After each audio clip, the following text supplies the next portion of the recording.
Welcome to the Red Shirts Fantasy Football Podcast with your hosts, Matthew Betz and Matt Okada.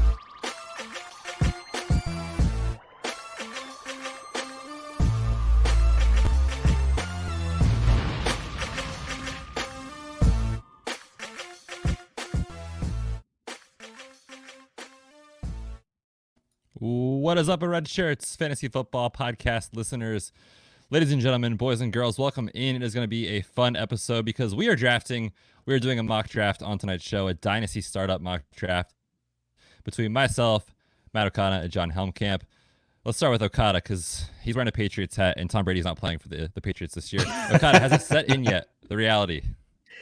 It is not, Betz, and it's all over the place. And the big news today was from Mike Giardi, our Patriots guy at the NFL Network, saying that he thinks the market is not as hot for Tom Brady as everyone's making it out to be, which does not surprise me because if I'm Tom Brady and anyone else, I'm trying to make it sound like the market's pretty great so that, Patriots pay him more.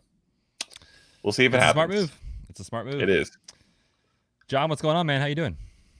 I'm recovering. The last 24 hours has been brutal with my kid. She messed up her mouth.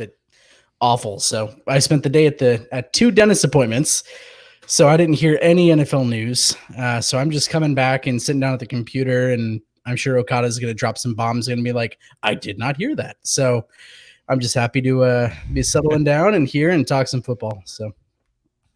Absolutely, man. We are hopeful that your little girl is doing okay. We were supposed to record last night, and unfortunately, John dropped the news that his daughter had fallen and kind of gotten an injury, and we were like, oh, crap. We'll push it back. No problem at all. So here we are tonight, back on the mic, looking at some Dynasty mock draft data in a mailbag. We put out a tweet. We put out a post on Instagram. And, of course, our Patreon crew is always asking questions. So we have lots to talk about on tonight's show. We're actually going to skip the news because, guys, there isn't any. What is there to say? At this point in the season, it's all fluff. We will have a ton of news to talk about over the next probably week and a half, 2 weeks, with NFL free agency actually coming. And if you missed any of our free agent content, you can find it on the website. I wrote 2 articles looking at the top unrestricted free agents and restricted free agents. And then, of course, the 3 of us sat down about a week and a half ago, 2 weeks ago, and talked about free agency and our ideal landing spots. So check that stuff out. Find us online, redshirtsfantasyfootball.com. Find us on social media at redshirtsffpod. And, of course, check us out on Patreon, patreon.com/redshirtspod. All righty, fellas. We're going to get into the mock draft. Now, before we do, I have a sweet drop. Mock! Yeah! Mock! Yeah! Yeah! Or is that the best drop ever? It definitely is. I absolutely love that movie. All things considered, probably the top 3, top 4 of my favorites on the list. Okada, real quick, off the rails. Give me your top comedy movie of all time. Step Brothers. Love it. John, hit me. Best comedy movie of all time? Yeah, your favorite. Oh, jeez. Favorite comedy movie of all time? I might go Wedding Crashers. That one's up there for me. Also a good one. Yeah. Love it. Those are also some of my favorites. That helps because that's how we make the drops on this show, John. You'll learn. It's based off our favorite movies. Yeah. Anyway, I need a snack. I need a snack lunch drop when he is the sack lunch when he drills them when they're playing backyard football. Yeah. Oh yeah, we will make that's gonna happen. Don't you worry. All right.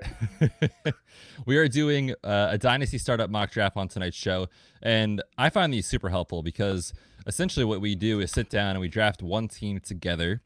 We get to talk about our strategy, our thought process behind why we would choose player X over player Y, and we'll talk through all that tonight. We are using the Fantasy Pros Draft Simulator, and God willing, the technology will work because, as Okada and John know, I am a technology idiot. However, I am trying to figure out a way to make the draft wizard show up correctly here on the screen for you all, which I will try to do in a second. The format is going to be a super flex league, 12 teams, 1, of course, starting quarterback, 2 running backs, 2 wide receivers, tight end, flex, and then a super flex spot. All right, fellas, randomly selected the order. We are drafting 5th in this startup. And Juicy. I'm going to go ahead and share the screen. I'll leave it up to you guys. Would you guys like to start over? Because I don't know how in God's name this happened, but it went Christian McCaffrey, Saquon Barkley, Michael Thomas, then DeAndre Hopkins. Patrick Mahomes is still on the board. At the 5 spot, this feels way too easy. If you guys want to start it over. I don't know if it's going to change if we start it over. It feels like these are probably pretty locked in. All right, well, let's roll with it then. We'll roll with it. So, do we even need to talk about our first pick at this point? No. Not really. Yeah, in a super flex to have Patrick Mahomes drop to number 5 is a no-brainer. So we are easily going to take him here off the board as our starting quarterback. I'll pull up the draft board so we can look at the other names here that are going. And, obviously, drafting at the 5 spot, it was a long run. We had other quarterbacks come off the board, like a Lamar Jackson, Kyler Murray, Okada's boy, Russell Wilson. That fits. Watson. Yeah, for sure. The top-tier quarterbacks falling quickly. At the running back position, we had Ezekiel Elliott go, Dalvin Cook, Alvin Kamara, Joe Mixon, and Nick Chubb. And at the wide receiver position, Devontae Adams, Tyreek Hill, Juju, surprisingly still in round 1. Both Tampa Bay receivers, Chris Godwin and Mike Evans. So that brings us back onto the clock here in the second round. And we can go any number of directions here. Okada, I'm going to kick it over to you. In terms of a dynasty startup, I mean, I feel like in recent times there's been a very obvious shift in a lot of running backs being taken early. Wide receiver used to dominate early on. In this type of draft, super flex, are you comfortable going quarterback early and then waiting a while and taking more skill positions? Do you want to go 2 quarterbacks early? What's your thought process? It really depends. I typically would not find myself ending up with a quarterback in the first round, but we had Patrick Mahomes available at the 5th pick, so we had to do it. So that kind of makes things interesting. More likely than not, I would like to wait as long as possible on our second quarterback. Maybe grab like 2 younger guys later in the draft. And by later, I mean in like 5 or 6 rounds, because they're all going to be gone in 7 or 8 rounds. And try to load up early now on running backs and wide receivers. So yeah, I'm looking down the wide receiver list currently. I don't know about you guys. Yeah, I'm kind of looking at the wide receivers too, just because, I mean, if you can grab, an ascending, maybe already borderline wide receiver 1 that's super young, that might be a good look here. I mean, like DJ Moore, AJ Brown, both there, but then there's still the likes of Amari Cooper, Julio Jones.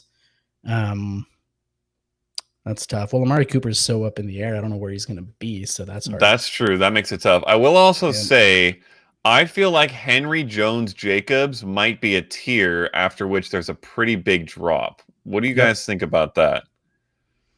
I definitely agree. I mean, I would also even throw probably Miles Sanders in that back end of that tier. Shocking. Personally, for me.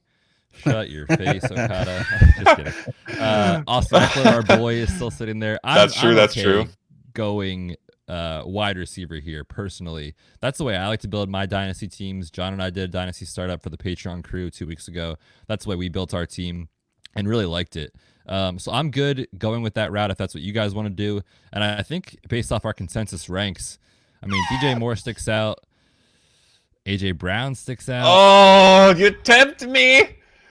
That's your boy. I know it is. Listen, man. It doesn't seem right to take AJ Brown here just from a consensus perspective, but I feel like in 2 years with this dynasty team that we're clearly going to have in a league with all these computer robots, we're going to wish that we had AJ Brown. Yes. Having said that, I'm also very okay with one of those 3 running backs because I think they're all going to be gone by our next pick and we'll lose that tier. And I think AJ Brown might last. So all right. Yeah. I actually might lean to one of those 3, and I'm okay with any of them. Okay, let's do it because that'll give us a different outlook, John, compared to what we've done in the past. So let's go running back here just to switch it up. I personally have Josh Jacobs above Aaron Jones at this point. I have major concerns about Derrick Henry. Of course you do. Reasons I've said before, and it's mostly given that there's still uncertainty. If we're drafting this draft literally today, not knowing where he's going to be, I mean, the Packers are talking about moving the committee back into the backfield for Aaron Jones, Jamal Williams, maybe a third guy. Boo. Josh Jacobs, to me, seems like a guy on the rise and I potentially agree. could be used more in the passing game. So that would be my choice. What are your guys' thoughts there? My only concern with Josh Jacobs is I'm a little wary of whether he can be a 250 carry running back for multiple years. It's not something we've ever seen from him. Last year, he was banged up multiple times. Whereas Derrick Henry, I know that man is going to tote the rock 300 times and be perfectly fine and be better on his 300th carry than on his first. And Aaron Jones is going to score a lot of touchdowns. This is really hard for me, honestly. John, you want to help us out here? Yeah, John, you split the difference. I mean, I would go Derrick Henry personally. I think I'm in. I think the volume, I think the volume is amazing. I think that's the play. I think that even in PPR, he still finishes inside the top 8. He's a freak. I think the fact that that the news we're hearing is more about signing Derrick Henry and figuring out quarterback as opposed to signing Tannehill and going from there, it gives you a lot of sense of what's going to happen with that position in that team in the near future, which is they're going to build around him. Yep. And all right, fair enough. 2-1 wins the vote. And Okada is about to say, go ahead.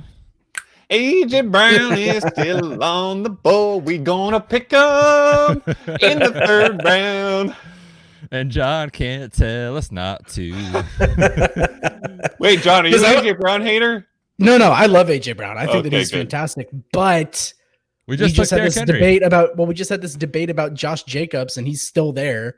Yeah, you could go 2 young stud running backs, and then there's 20 other wide receivers that I'm fine with. Wow, that is interesting. Ooh, 2 young. Well, Derek's not that young, but Josh certainly is. 2 Bama boys too. That's very tempting. I'm almost tempted to do it just so we can see what we can make of a draft where we don't take a receiver in the first 3 rounds. But I'm okay. I'm okay going either way. Betz, what do you think? Yeah, it is intriguing because I wanted to take Josh Jacobs in the last pick that we had, and if this was my team, I personally would have gone wide receiver and hoped that Josh Jacobs came back to me. So to get him in the 3rd round, for me, almost seems like a smash. If we do that, I feel like we're going to be going pretty win now with our team. So I'll be okay to take some veterans down the line too, which might be interesting. Yep. Yeah, and that's a great point too. There's different strategies when you do these dynasty startups. For example, John and I are playing in a league with a bunch of industry people. Sorry, Okada. And I pretty much committed to the productive struggle in year 1 because young value receivers kept falling to me, and I was like, I have to take these guys. My running backs are Alvin Kamara, and I think my RB2 is Jamal Williams, but I'm okay with it because I'm not really trying to win this season. But if a draft like this falls to you where in the first 3 picks you're like, man, my team is loaded, this is like a redraft team, I can win this year, I mean, you got to go for the ship. So I'm okay with that. Let's see what happens here if we take Josh Jacobs. Are you guys good with that? I'm good. And I will say, let's do it. If you take nothing else from this draft, listeners, take the reality that being flexible is probably more important than any value pick or who are my sleepers or anything like that. Especially in a dynasty startup, being flexible is absolutely key because you do not know what's going to come around to you, and you have to be able to change your strategy completely like we have now just done. Agreed. Yeah, absolutely. After our pick, we had a couple other running backs go. Not too many. We had Miles Sanders and Melvin Gordon. A ton of wide receivers. Unfortunately, our boy A.J. Brown is off the board. Stephon Diggs, Kenny Galladay, Cooper Kupp, John's boy, DK Metcalf. I guess Okada's too. Allen Robinson. Quarterbacks, we lost Carson Wentz off the board, Josh Allen. And then at tight end, Travis Kelce and George Kittle are gone. So that puts us at a really interesting spot here. I'll pull up the names that are still available, and there's still tons of value, of course. At the running back position, we did already take 2, so we'll probably look elsewhere. But we've got the likes of Austin Eckler, Marlon Mack, Todd Gurley, Kerryon Johnson, etc. At wide receiver, we've got guys like DJ Chark, Tyler Lockett, Michael Gallup, Tyler Boyd. And then at tight end, it kind of feels like we're off to a second tier, if you will. Hello, where are you, tight end? Where are you, tight ends? There you are. Way down there. Evan Ingram, Austin Hooper, Zach Ertz, those kind of guys. Any names stick out to you guys here on this list? Well, you know me, Betz. I love to have an elite tight end. Mark Andrews pops to me. I think it's probably too early to take him, but I really would like to end up with a him instead of a Austin Hooper. Although to be honest, I don't really hate having Austin Hooper. That's not a bad one. He should get a good deal. Other than that, the name that popped the most for me was Austin Eckler. But we can't take another running back. Can we see the rest of the receiver list? Hit that receiver list. So DJ Chark, Tyler Lockett, we have Michael Gallup, other names, Christian Kirk, Terry McLaurin, Debo Samuel, yeah. Probably no other names at that point that we would consider taking here. So those are kind of the names I would consider. I like Lockett and Boyd at receiver. Yeah. I like both Lockett. Those guys. Yeah, I mean, Lockett to me is like, pun intended, a lock for top 15 wide receiver production. Like, he and Russell Wilson have insane chemistry. His passer rating when targeted by Wilson's like what, 130 something. I mean, it's unreal. So even with DK Metcalf on the rise, I mean, he's still going to be plenty involved in that offense. He's got a really good opportunity to be a wide receiver one. You're looking at quarterbacks, Betz? I am going to pull up that list. Yeah, we've got guys like Aaron Rodgers, Baker Mayfield, Jared Goff, Jameis Winston, Matt Ryan, younger guys like Sam Darnold and Daniel Jones. For me, I feel like that's a big, big tier. I would be confident we could get another one of those guys at the next pick. I actually have Daniel Jones ranked relatively aggressively compared to this group because of his youth and the weapons that he has in-house. Obviously, there was Saquon Barkley, Evan Ingram, etc. I'm kind of torn, guys. I honestly don't know which direction we should go. Does anyone have a strong feeling here? Quarterback versus tight end versus receiver? I'm leaning receiver. It's worth mentioning we are supposed to be starting 3 wide receivers in this league. So, yeah, I think we need to get a receiver. I think I agree with you. The quarterback tier is big. I think we can get another one. I am discouraged by the chunk of decent running backs left right now. It kind of makes me regret our last pick, but it's okay. We're going to be flexible, and I think we should take a receiver. All righty. John made a great point about Tyler Lockett. I also very much agree with that statement about how he's going to be a wide receiver one this year. I think that's a very good point. I will just point out, if we were building for the future and we were kind of thinking about not this year's production, I'm just putting this out there. Michael Gallup, to me, is on the rise. And if you could tell me right now that Michael Gallup's going to finish as a top 15 receiver in 2020, I would not be shocked. I mean, Amari might not be there. I mean, there's rumors today that the Eagles are interested in him, which I think would be amazing. I would love that. He's been inconsistent in his career. I mean, Michael Gallup is legit, and I'm going to be sad if he doesn't come back to us. But I definitely think this team is built to win now, and Tyler Lockett's going to help us do that. Okada, you in? Yep. 2 to 3. Okay, there you go. Let's do it. All right. Tyler Lockett is the pick. Also, while the computers are picking, I have to share an Amari Cooper stat I discovered this past week. Home road yards per game differential. So he has way more yards at home than on the road. With the Cowboys, it is over 60 yards per game difference, the largest ever with a single team. Wow. Yeah.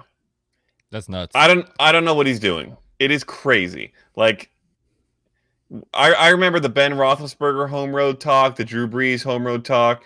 This feels like it's blowing that stuff out of the water. I don't know if it'll remain consistent, but he's always been this guy that sometimes is on and sometimes is off, and you never know when it's what and which is the other. So I'm personally not a big Cooper fan in Dynasty.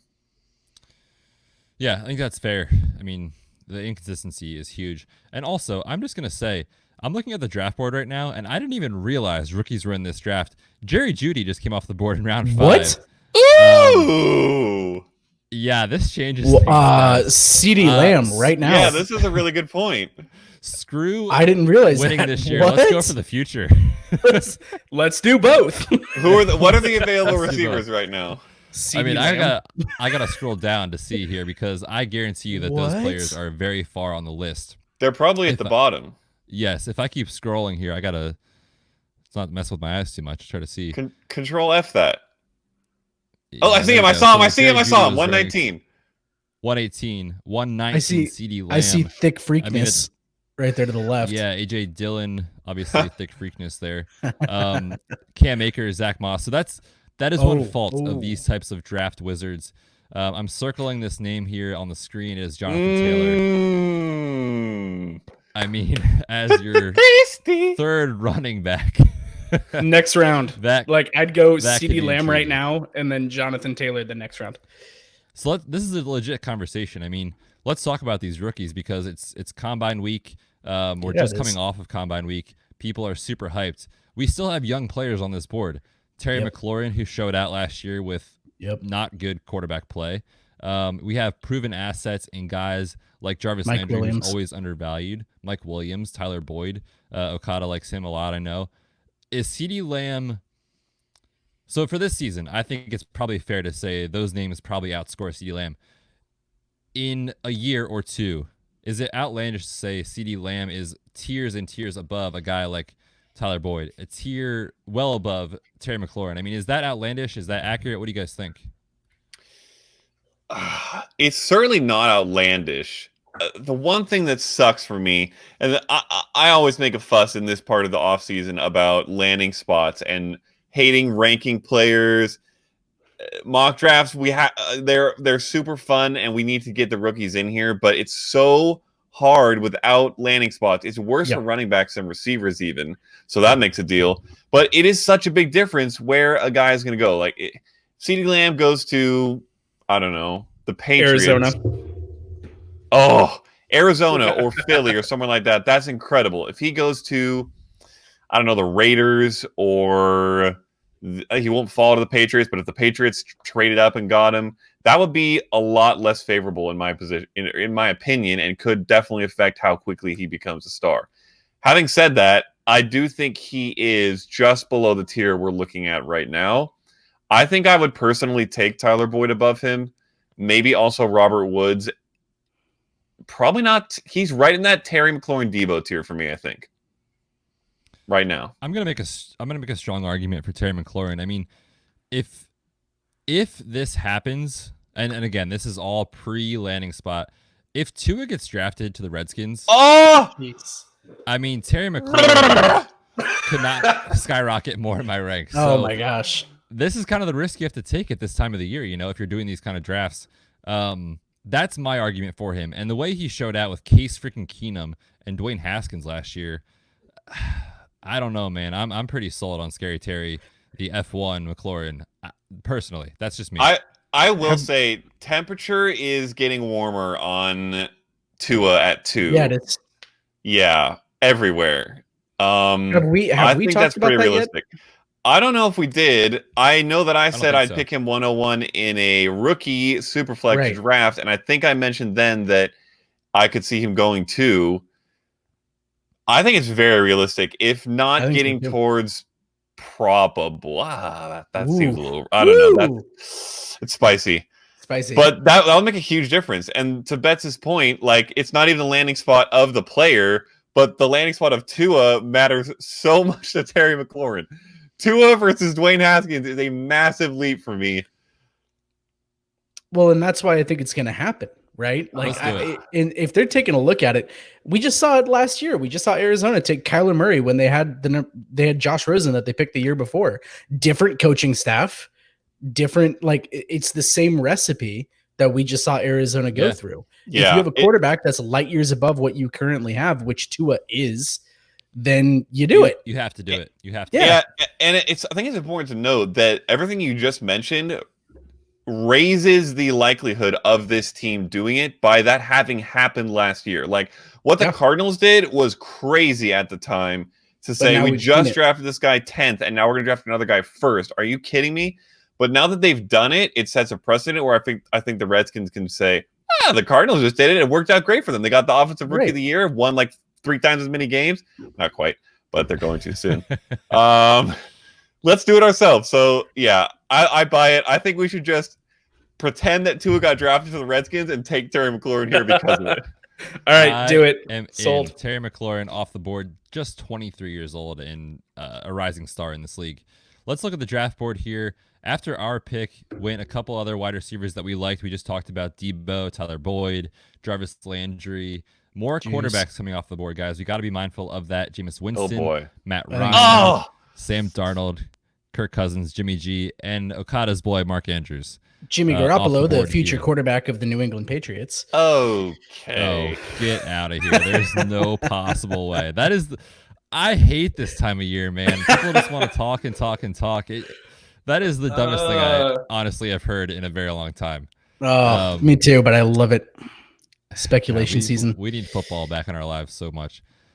Let's talk about the quarterbacks, because at this point, we do want to consider our quarterback too. This is a super flex league after all. Matthew Stafford is on the board. Daniel Jones, Cam Newton, who is a major question mark at this point. Ryan Tannehill, major question mark. Drew Brees, Drew Lock. I mean, Mitch Trubisky.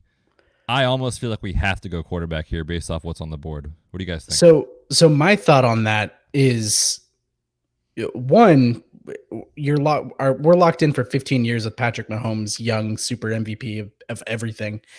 But if you want to go young again, I'm fine with that. Daniel Jones, like Okada brought up earlier, with the weapons around him. But I mean, what about Drew Lock? Like, that team, everyone's pretty much pegging them to take a wide receiver in the first round, right? And you're talking about weapons. If they get a Henry Ruggs to go opposite of Cortland Sutton with Noah Fant at tight end, like that, they've got an arsenal too. Like that could be a quarterback that takes a second year step. So I don't know. That's something to consider. Let me ask you guys this. Can I interest you in a Joe Burrow or a Tua Tagovailoa? I just saw you hovering over those two. Ooh, I keep forgetting. Tua. And I think we should go that route, because that's more realistic of what's going to happen in a real dynasty draft. Oh, he'd already gone. Yeah, I feel like we have to snag one of those two guys. Should we call our shot with the Terry McLaurin Tua stack? Should we go? Oh yes, yeah, 100%. Sold. Going in on the Redskins. that should turn out well. We can't wait to draft Adrian Peterson later in this draft. It's gonna be great. Darius Geis, baby. Yeah, Tua Tagovailoa off the board. Actually, I haven't said it yet in the pod, but I am getting a little warm on Darius Geis, so I would not. Are you picking? Yes, I think we're not. Well, Betz, you can comment on the workouts videos that we're seeing, but I feel like he looks like he's getting into shape, and he's had some freak injuries. I feel like if he comes back, well, we're not going to do it in this draft because we have too many Redskins. But I'm getting a little warm on Darius Geis. Just throwing it out there. One of my favorite things is when he went on Good Morning Football pre-draft a couple years back, coming out of LSU, and who was it? Was it Nate Burleson that called him a bowling ball of razor blades? I think was the description. I remember that. Yes. Yeah, it was phenomenal, because he ran so angry in college that they're sitting there and, they do their whole angry runs shtick every Tuesday, and I love it. And they're like, this is going to be the next guy that's going to be on this show. And we just haven't seen him healthy. I hope we get to. I really do. Yeah, I'll just kind of put my thoughts out there. And I talked about this a couple of weeks ago. I joined the GOAT District podcast and talked Dynasty injuries. Shout out to JD, good friend of the show. And he asked me that question. He was like, what are we doing with Geis? And people will tell you all sorts of stuff. Like, he's going to look great. He's back.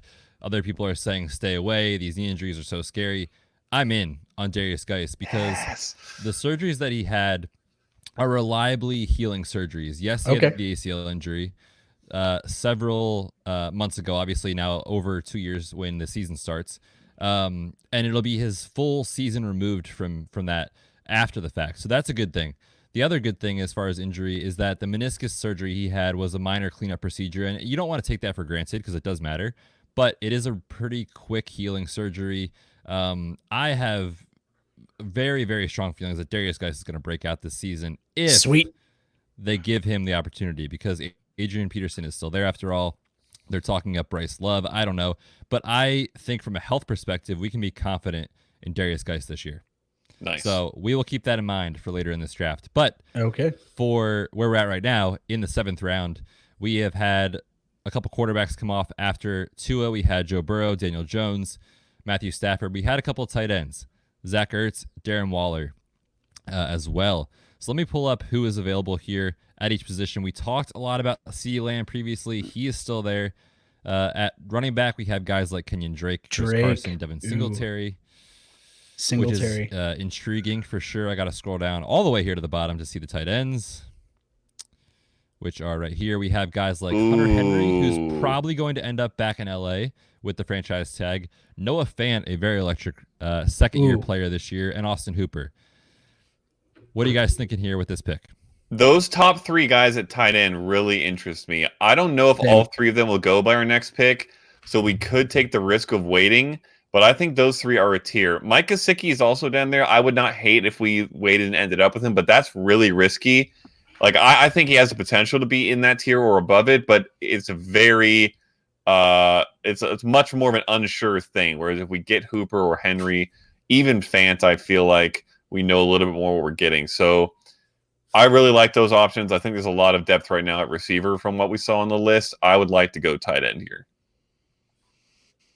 I'm cool with that. So we got to make the pick. So let me bring up unknown landing spot for Hooper, injury history for Henry, or youth and athleticism for Fant. Yeah, those are all good points. For me, I mean, if we're just going with kind of the recent trend of what we're seeing in the news, if Austin Hooper ends up in Green Bay, mean, you look at the track record, there's people that argue both sides. I fall on the side of hails to the no.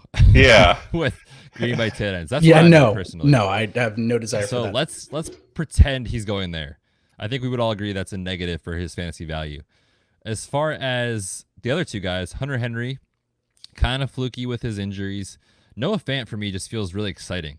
Like a player on the rise, a player who can give you extra yards in space, athletic profile.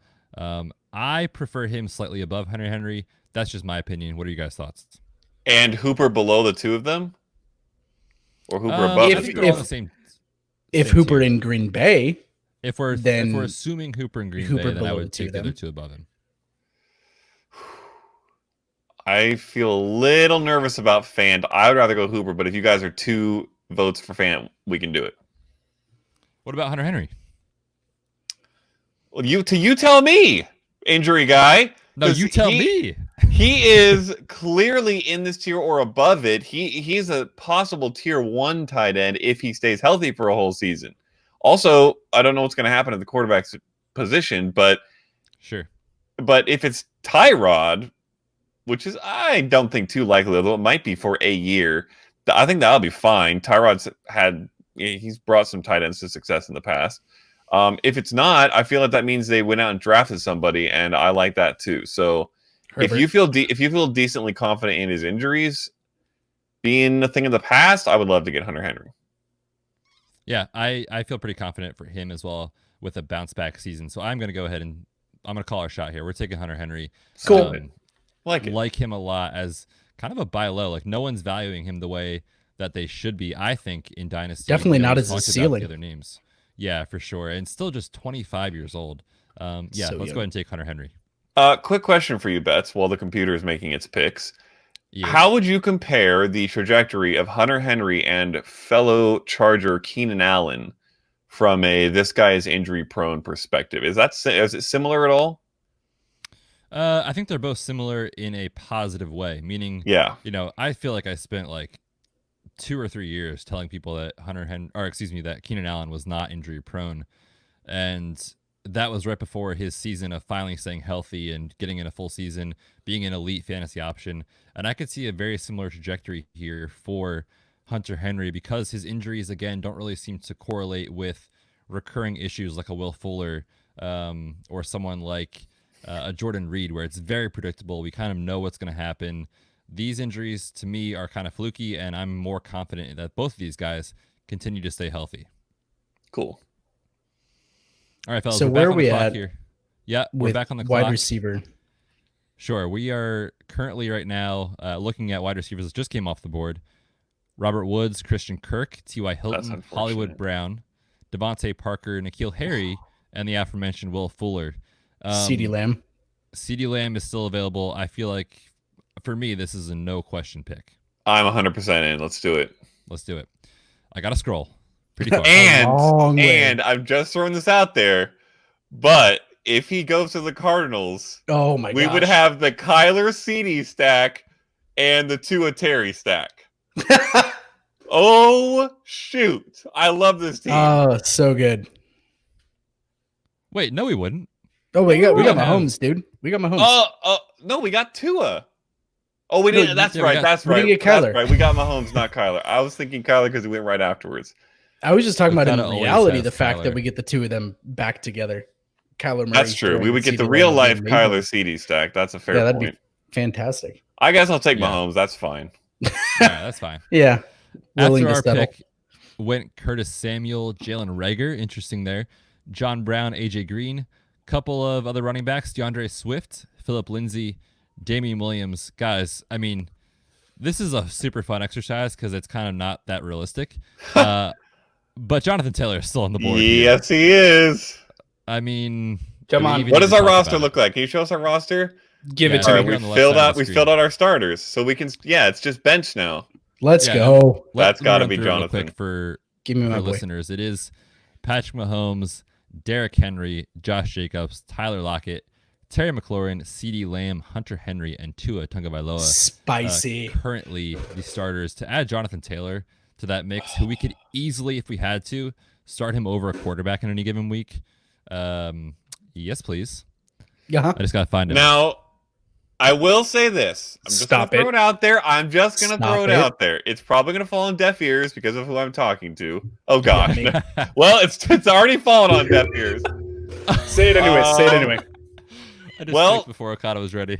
I was going to say that maybe we should look at a receiver because I feel like our receivers are less reliable than our running backs currently. However, the name that stood out to me most on the receiver list was actually Anthony Miller, who is still there. So that's interesting.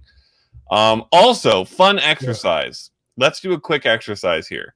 Can you guys tell me in 10 seconds or less, without looking, who led all rookies in receptions last year? Receptions? Mm-hmm. Yeah, Justin yards? Jefferson. No, in rookies from 2019. Oh, okay. I'm sorry. I thought you meant rookies this season, coming into the season. 2019 NFL rookies. It was not AJ Brown. It was not AJ Brown. It wasn't DK. It was not DK. He was second. Not Terry McLaurin. It was not Terry McLaurin. It wasn't Debo. It was not Devo. I'm trying to even think who else is out there. Exactly. Who the hell? Who am I missing? You guys Kinda can hit give us up with whatever that. you want. Darius Slayton? No, he was up there and he had some touchdowns, but not the receptions. Number one, Deontay Johnson. Oh, that's right. Super underrated stat that he led all rookies in receptions. I don't Very know what true. I make of it yet, but it's just throwing it out there. Oh, and didn't he lead all qualified receivers with separation? His Would not surprise yards me. of separation, something like that. His separation was ridiculous. He just went off the So- board, so I'm not saying we should pick him, but I'm just throwing that out there for That the is listeners and fascinating. for you guys. Yeah, crazy Yeah. stuff. How That is- underrated did he go? Really interesting. He definitely is someone that I think, you could argue at this point next year you will thank yourself if you go out and buy for him, and even if you have to overpay a little bit, it might not be an overpay. I do like him a lot. That's a really good point, Okada. Interesting point. If we kind of look at what we chose to do, we took.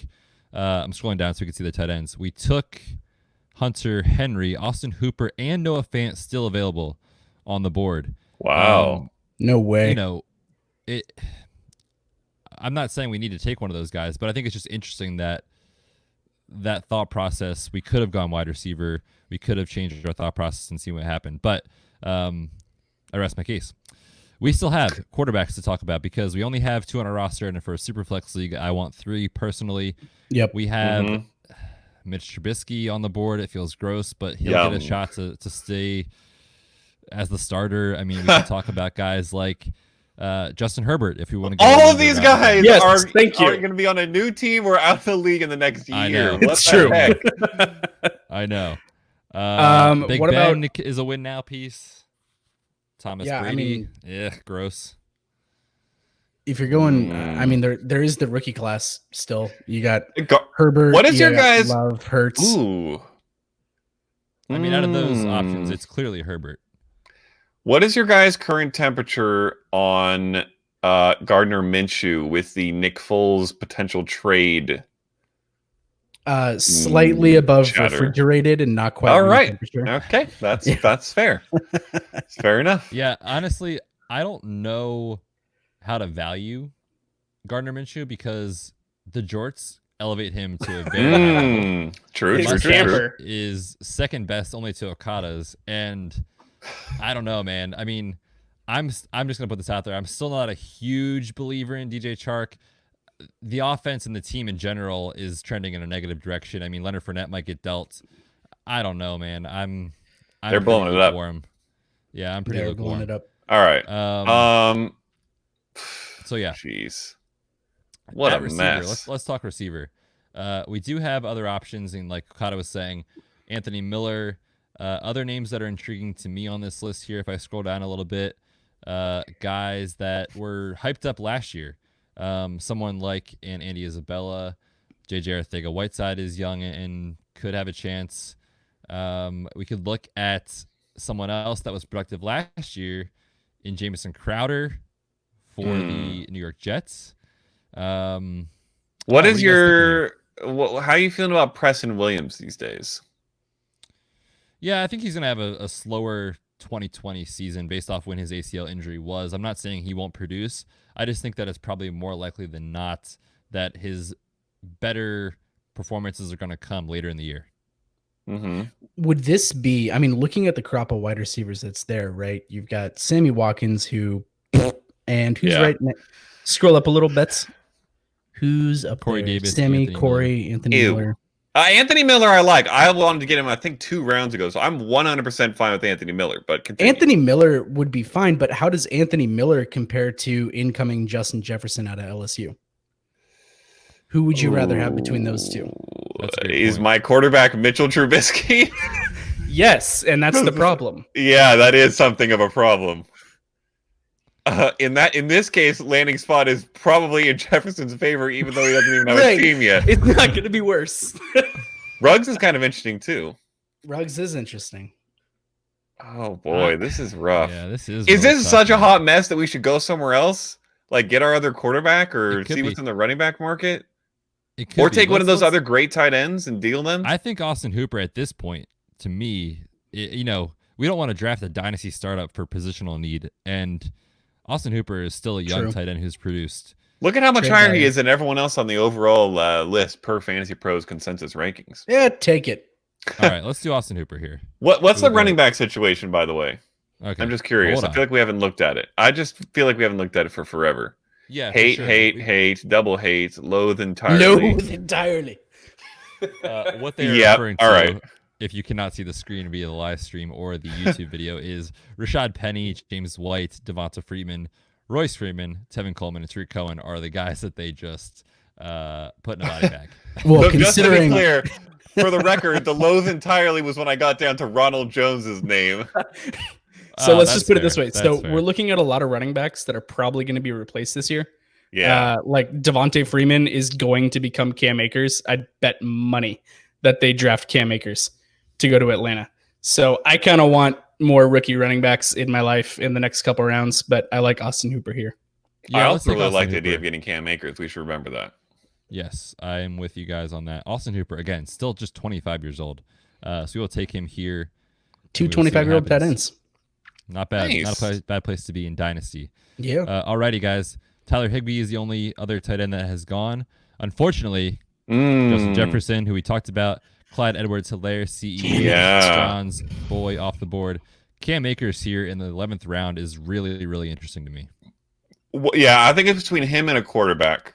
I don't know what the quarterback tier looks like right now, but I think it's those two are our options, right? Derek Carr. By all accounts, Oh haven't my they pretty gosh. much been saying that they're bringing Derek Carr back? Yes, Like, isn't that pretty much what the case is? I expect that. I do too. And if they add a guy like a CD Lamb or a Jerry Jeudy in the draft to complement Darren Waller, I mean, that's Ruggs.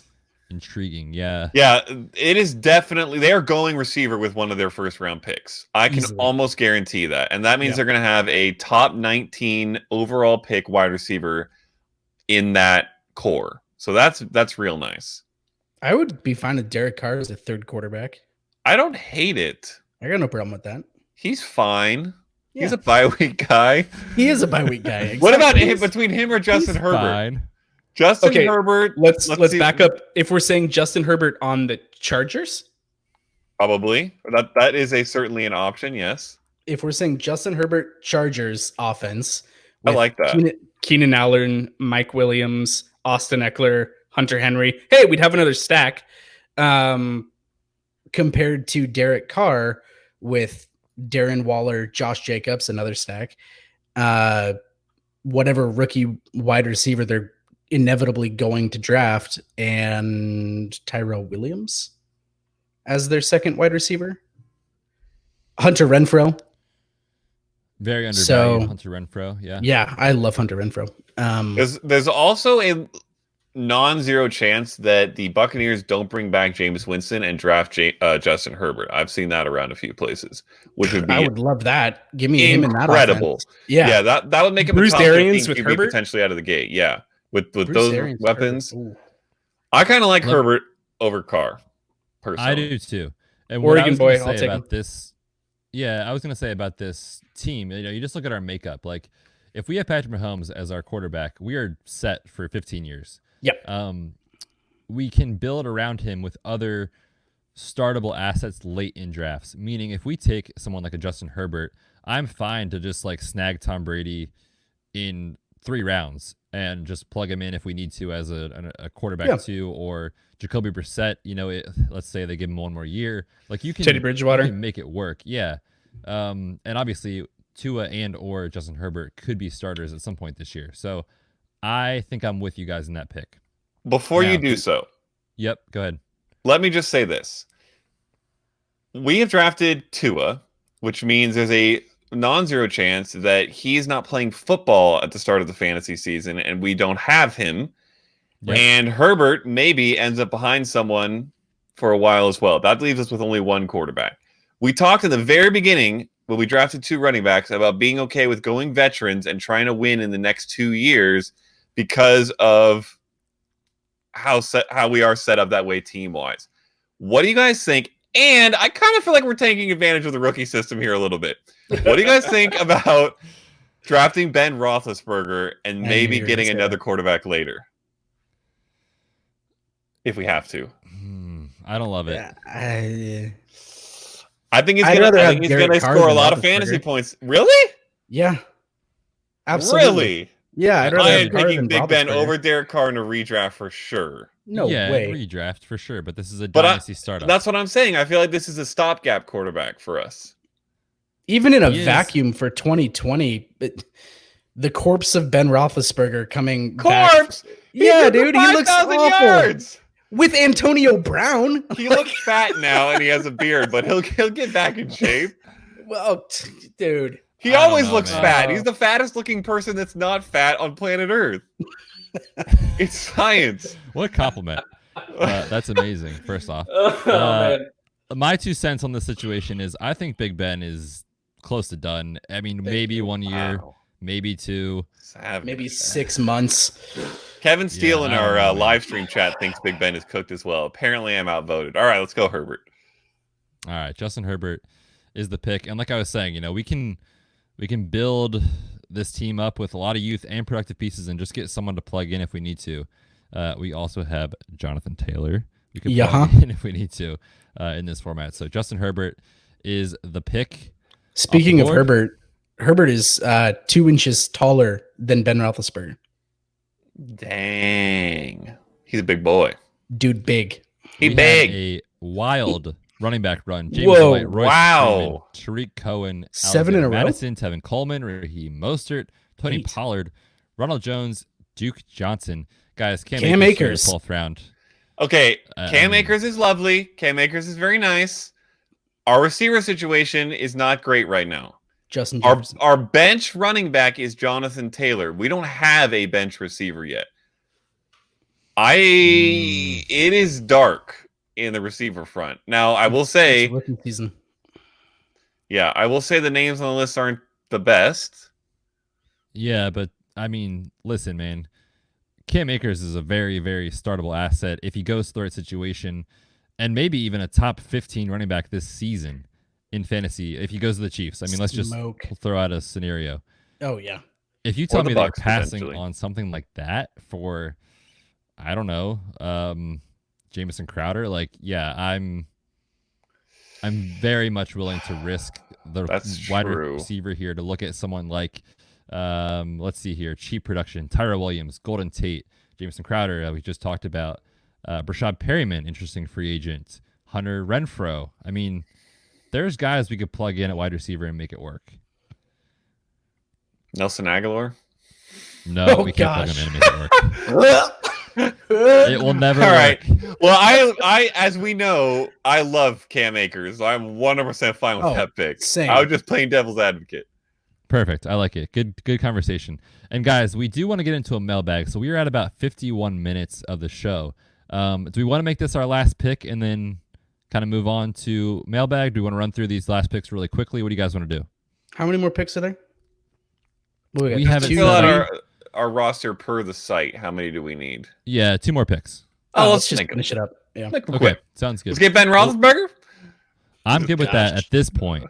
At this point, I'm good to just plug him in or Derek Carr as our veteran quarterback. If we're taking too. one, I think Big Ben is better this year, and I think we have great rookies. I think we should take Big Ben. But I also think we should take another receiver. One of these 2 picks has to be a receiver. Okay. Let's check out receiver real quick. Corey Davis, Justin Peter Jefferson. Westbrook, Justin Jefferson. We talked about the value that Hunter Renfrow brings. I like that. I like Renfrow. I think Hakeem Butler could be a sneaky value. Maybe not this year, but down the line. Jamison Crowder, productive last season. Decent. PPR machine. That's a solid bench piece to have. Like, he will plug in for any guy who gets injured for us and be fine. I don't hate that. Crowder right, is let's do it. fantastic when you want 10 catches on 12 targets for 42 yards. True. Hey, in That's PPR, it exactly what he works. gives you. Yeah, In exactly. PPR, it does work. Yeah, exactly. All right, let's take Jamison Crowder here. We'll see what happens with the draft board. And then, of course, we have to look at quarterback. Ben Roethlisberger just went, unfortunately, but Poop. Derek Carr did not. Okay. Are we I'm fine good with that. rounding out the roster? Or here we with can Derek take Carr? Tom Brady. Or you could take No. Phillip Rivers. Yeah, I'll Which take would you Derek rather Carr. have, Betz? Tom Brady or Phillip Rivers in a redraft? I would rather play a kicker. I mean, come on. Oh, man. But in all Savage. seriousness, let's assume Tom Brady's back in New England. Let's assume. And Phillip Rivers is on the Colts. Yeah, give me Phillip Rivers. Yep. Wow. Okay. Is that who we're taking, or do you guys want to? No. take Derek Carr? Let's take Derek Carr. Yeah. Okay, let's thank take God. Derek Carr. Yeah. I was gonna vomit on the keyboard if I was gonna have to click Tom Brady or Phillip Rivers here. All right, fellas, that does it. We have rounded out the roster, and I gotta say, man, we got an F. Yes. F on Fantasy Pros. Let's go. But You know it that is means it's gold, absolutely- right? Yes. If you get an Ridiculous, F on yes. Fantasy Pros, you succeeded. Let's run How through is the that list an here F? for the Well, probably because listeners. of taking the At rookies. in. quarterback. Yeah. Yeah, at quarterback, Patrick Mahomes, Tua Tagovailoa, Justin Herbert, and Derek Carr are our 4 quarterbacks in a Superflex league. I love that. I love Running it. back, we have Derrick Henry, Josh Jacobs, Jonathan Taylor, Cam Akers. Very, very interesting. At tight end, we have Austin Hooper and Hunter Henry, a pair of young Wow. tight ends entering their prime. Schmexy. Wide receiver, Tyler Lockett, Terry McLaurin, CeeDee Lamb, a future star in the NFL. Jamison Crowder, not quite as much of a star, but still productive.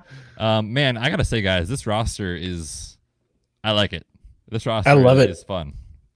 It's interesting because I was kind of looking through and I feel like we don't necessarily have a ton of upside. We have a lot of safety. And then I realized that our quarterback is Patrick Mahomes and he brings all the upside for the whole team. So we're Gucci. Oh, yes. And Derrick Henry, who will roll through everybody. And Jonathan Taylor, the future Ezekiel Elliott, as our 3rd running back. Ooh.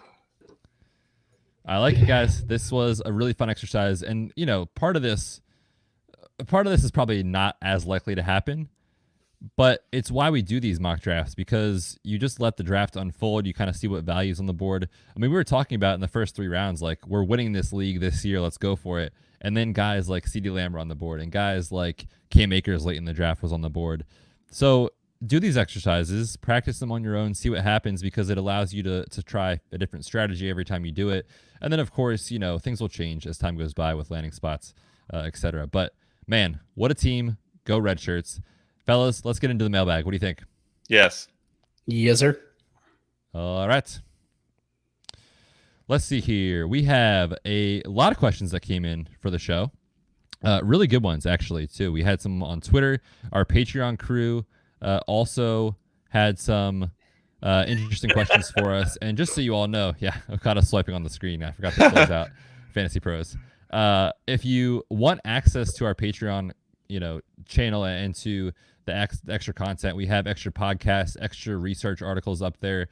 You get access to the Slack channel to talk all things fantasy with us. We have rumblings of bringing on a DFS expert into the staff to provide extra content. So that's all there. And we say that at this point in time because it will get you priority with Mailbag, getting those questions answered. So let's start with that. Our good friends over in the Patreon chat, Michael Kwan wants to know, how is it looking for Tom Brady going over to the Niners? Ooh-wee.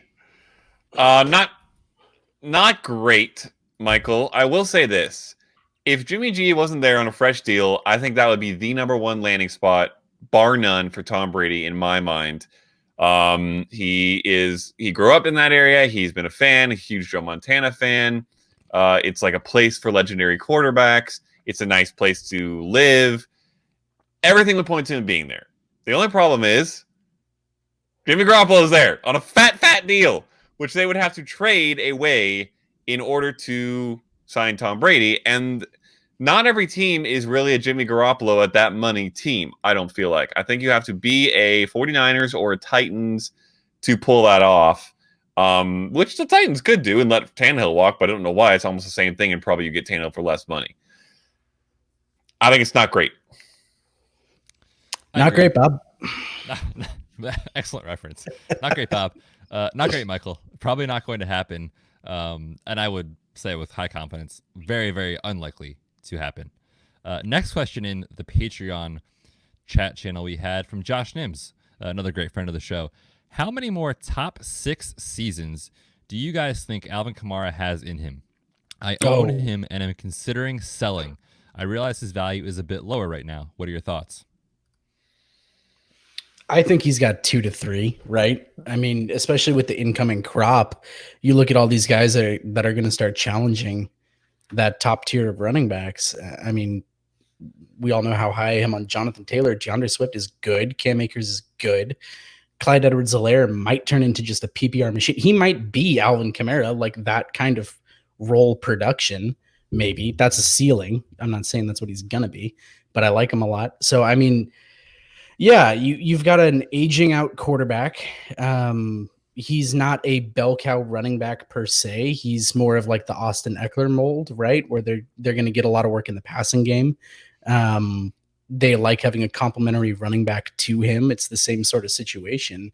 Yeah, I think he's got like what, two years. I don't know if now's the time to sell, if that's the question. Coming off a down touchdown production year, I think this next year might be a better season for him. So I'd hold on to him for this next one and then maybe try and sell after that, unless you've got someone that's just desperate and willing to give you the farm for him. I think it's probably 1 to 2. 2 is probably my guess. It is hard to be a top 6 running back, like really hard. Right. And Kamara has mainly done it on touchdowns. And he has mainly been in an offense that has been run by Drew Brees. That's going to last for another year, maybe 2, and then we don't know what's going to happen. If it's Teddy Bridgewater, I don't know how confident I feel about Kamara scoring as many touchdowns, and we already saw his touchdowns drop off last year because they're, fluky.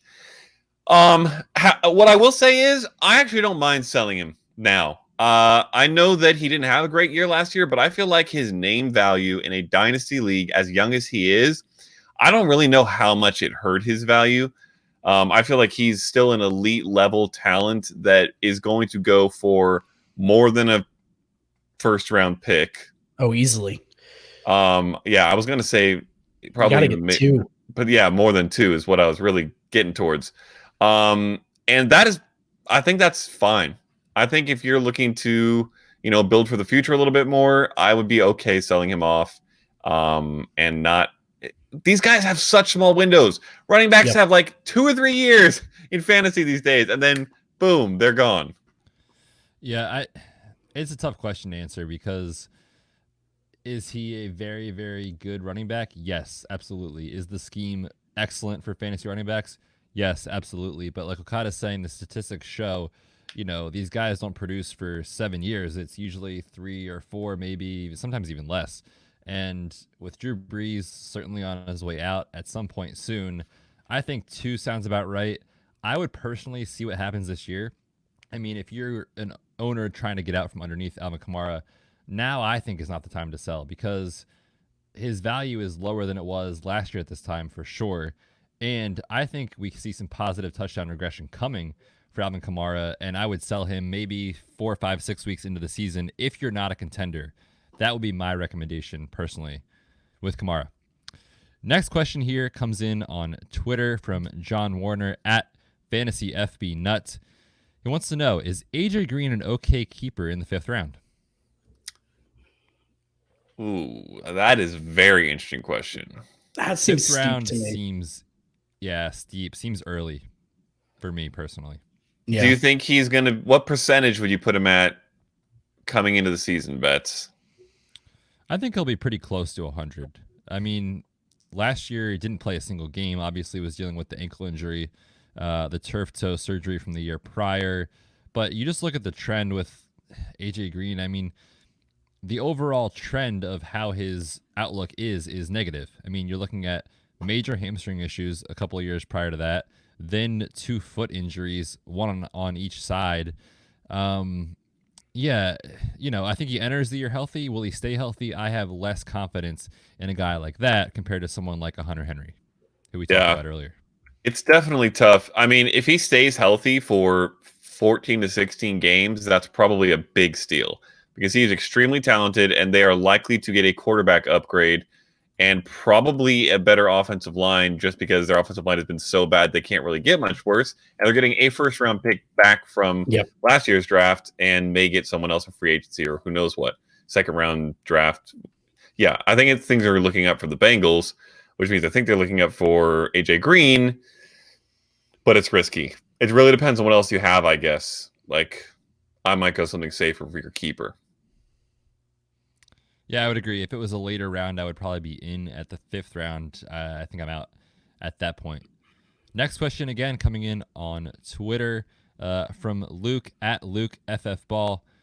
During the offseason of a redraft home league, when voting on rule changes, is it majority wins or should they be unanimous in order to make a change?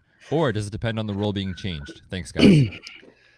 I will jump in here because I am a huge proponent and personal user of fantasy league constitutions, especially if it's going to be a keeper or a dynasty league, or if it's a league of close friends that you know is going to last for a long time. And one of the main reasons for that is, and it's to directly answer this question, it's not the same answer for everything. I don't think that a majority vote should win certain things, and I think that a majority vote should be fine for other things. Like, let me think of an example. If you have a toxic league mate that everybody has a problem with, I think it takes more than half the league to vote someone out of a league. Yep. If you're talking about going from standard to PPR in a keeper league, that is a big change. I think you need a lot more than a simple majority. I would probably have like a 3/4 vote or something like that. And so I build constitutions that kind of note these things out, just like the actual American government has, or any government really, where different votes are required. Yeah, America, for different things, and figure out what kind of seems fair. And I don't think it should be the same for everything. And if you want someone to write your constitution for you, that's at Matt Okada. Yes. On Twitter. It is $300 per word. That's what you get. Take it or leave it. That's amazing. I can't wait for Okada's mentions to start blowing up here. Yeah, I agree. I think it depends on the rule. And Okada, I think you laid out 2 really good examples of that for sure. Interesting question, though. Really good one. Last 2 to get to here. Another one on Twitter. This is from David at, I think you pronounce it Dubious, I think. He says, why does everyone, this is fun, why does everyone predict Arizona picking a wide receiver in the first round? We just talked about this with our Dynasty startup guys, so this is interesting. He says they've gone wide receiver heavy in the last few drafts. Obviously referencing last year with Hakeem Butler, Christian Kirk the year before, also Andy Isabella last year. He says, why not develop the talent they have and go O-line and defense? Well, I will tell you why. And its name is Cliff Kingsbury. Yes. And its child's name is Kyler Murray. Yeah, it's the offense. The point of this offense is to have a bunch of good, fast receivers and to have Kyler Murray get the ball out quick. And it actually doesn't technically, at least compared to a normal system, matter as much how good your offensive line is. Now, certainly it would help. And honestly, I think they probably should go offensive line as opposed to receiver. But it would not surprise me if they went out and got a elite receiver to throw into this core to help Kyler. Yeah, and I think when you're looking at the receivers that are there, there's a lot of people that are high on Christian Kirk. He had a great profile coming out of college. I like Christian Kirk a lot. But Christian Kirk is not hasn't shown yet that he's one of these guys coming out this year, right? If you had to choose between Christian Kirk or CeeDee Lamb, Jerry Jeudy, Henry Ruggs, Justin Jefferson, maybe even Denzel Mims, I'd probably put all 5 of them above Christian Kirk. And you've got one more year. Well, you've got living on the edge of Larry Fitzgerald for 1 year every year until he decides not to. True. We don't know what that's going to be. But theoretically, you've got one more year of Larry Fitzgerald. And then behind that's Christian Kirk and a bunch of unproven talent. So, yeah, I mean, he wants to run 4 wide, right? Isn't that what Kingsbury loves doing? So, yeah, so it wouldn't surprise me at all. I mean, if Henry Ruggs ended up there in that offense, spread it all out and give him room to just go cook, that would be insane. I could absolutely see it happening. Now, should they? I don't know. They need offensive line. I could see that too. But yeah, I think that's why you're hearing it a lot. Yeah, it's a great question because could I see it happening like you guys are saying? Yes, definitely. Should they do it? No, probably not. But I agree with you with what you're saying about Christian Kirk. He's a very good 2, a really, really good 2. One of I think the top tier 2s in the league at the wide receiver position. But I don't think he's a 1 personally. Obviously, they have Kyler Murray in place. They've got to get him a bona fide 1, a stud wide receiver to really run the air raid offense, I think. And should they do it? No. Will they do it? I hope. Yeah. That's pretty fair. Also, by the way, Kyler is personally campaigning for CeeDee Lamb, so there's another reason for why they're going to do it. And by the way, I do think he would be a great fit for this offense. He's incredible after the catch. I don't hate it, honestly. I think they should probably go with an offensive lineman, but if they go CD, I will love it for fantasy, and I won't even hate it from an NFL perspective. Well, and you've got built-in chemistry already from playing together in college. There's no chemistry to need to build. It's already there. You just come in, learn the playbook, and go to work. Yeah, that would be so fun.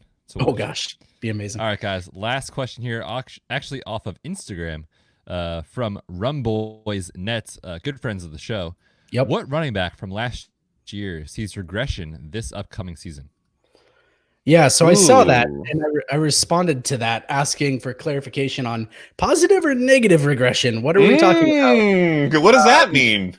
What does that mean? Progression? Is that progression? Well, yeah, it's that you have an expected outcome. Well, for listeners, maybe they don't. You have an expected outcome. Regression to the norm is kind of what the conversation is around. So there is some positive regression, like what we're expecting for Alvin Kamara with possible touchdown volume. Leonard Fournette, possible touchdown volume increase. So he was specifically asking about negative. In terms of that, I mean, the one that jumps out is Aaron Jones, and it kills me because I love him. I love me some Aaron Jones, and I don't know why no one wants to feature him. I don't know if it's something that he does at practice. I don't know if he pissed somebody off in the front office. I don't know why Aaron Jones is not a bell cow, but you hear LaFleur my favorite GIF of all time, stick it up your cram hole, LaFleur, comes into play every single time that Aaron Jones gets benched.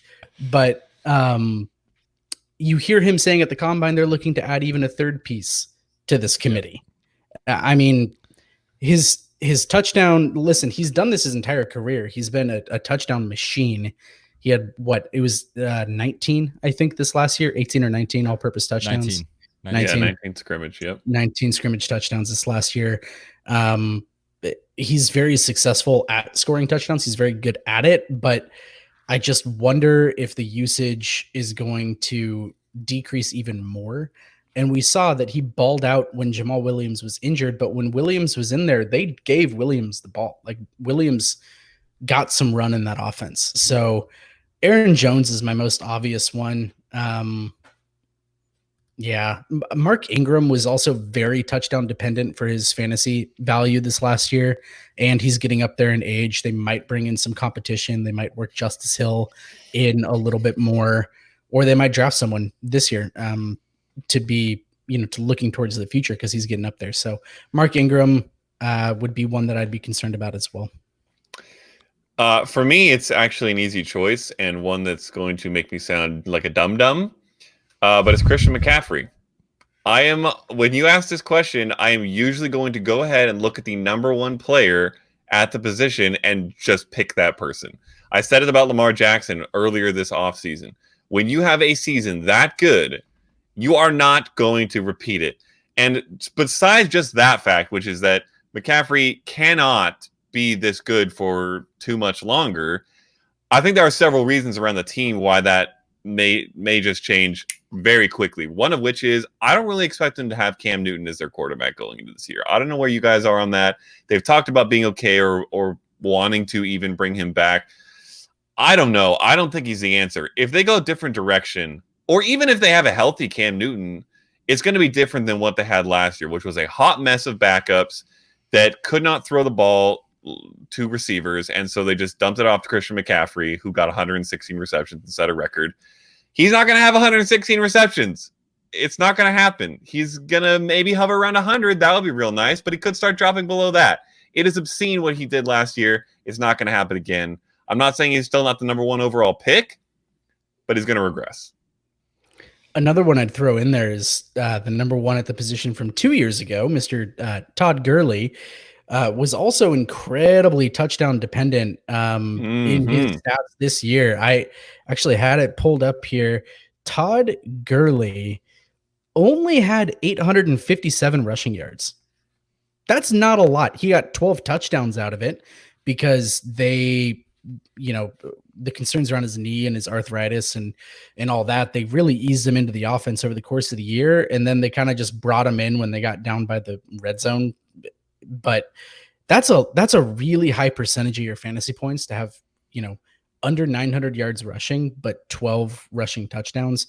Like, by comparison, Dalvin Cook had 1,135 rushing yards. He had 300 more and one more touchdown than Todd Gurley did. So Todd Gurley is hanging on to RB2 value by a thread right now. And if that drops off 4 touchdowns over the course of the season, you're looking at 800 and some odd yards and 8 touchdowns. That's not going to cut it. Yep. I think those are all really good calls. I mean, the first name that came to mind for me was Aaron Jones, just given the touchdown volume, given the reports of kind of wanting to add a third back. Jamal Williams, they still like a lot. So yes, I think that is a strong call. I also don't think Christian McCaffrey is outlandish. I think that makes sense. Like Okada was saying, it doesn't mean we're not going to rank him as our RB1. We are going to do that. Most likely, of course, the things could change, but yes, 99% confidence that will happen. It doesn't mean we won't rank him there. It just means he might not finish with as many fantasy points or production as he did this year. So yes, those are our candidates for some regression in 2020. We're going to close out the show in a minute, but before we do, you're going to want to hear this live read from our sponsor because, oh my gosh, this product is awesome. Okada, take it away. Yeah. So this Upright Go, okay, it is a tiny little device. It's kind of hard to explain what it is because it doesn't look like anything. It just looks like this little white wafer, like a little chip, You stick it between your shoulder blades, and the amount of things that it does for you is insane for what it is.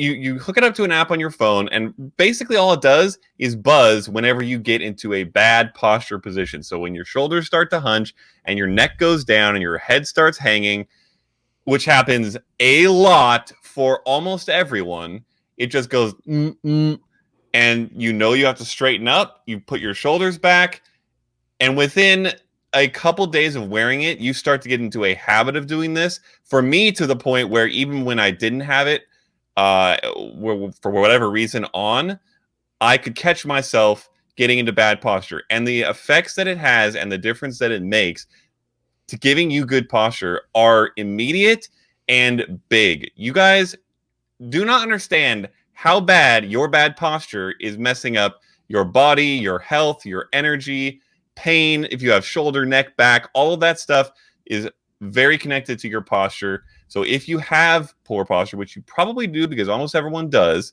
you should absolutely go check this out. Upright Go. It is one of the sponsors I have most believed in since we started getting sponsors on this podcast.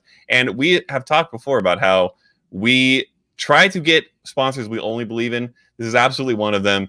Go check it out. You get 10% off with our code, which is Red Shirts. Betz, there's a link on our site with Upright in it, right?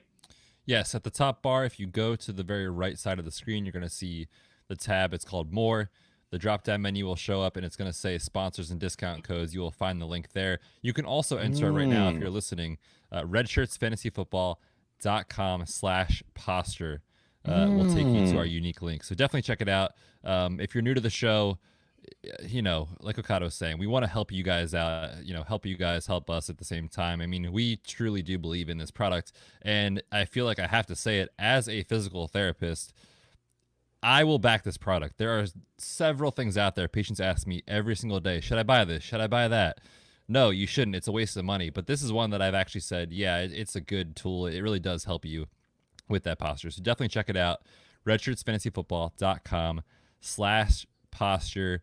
And when you enter code REDSHIRTS, you get 10% off your order today. Alrighty, fellas, what a show. We had CeeDee Lamb. We had Cam Akers. We had Jonathan Taylor. We had Patrick Mahomes. We had the best Dynasty startup draft that has ever been drafted in the history of drafts. Yeah, we It was did. a blast. Answered a bunch of mailbag questions from the listeners. Thanks so much for sending those in. Find the show online, redshirtsfantasyfootball.com. Find Okada at Matt Okada. John is at JCW Helmkamp. I am at The Fantasy PT. And we are the Red Shirts.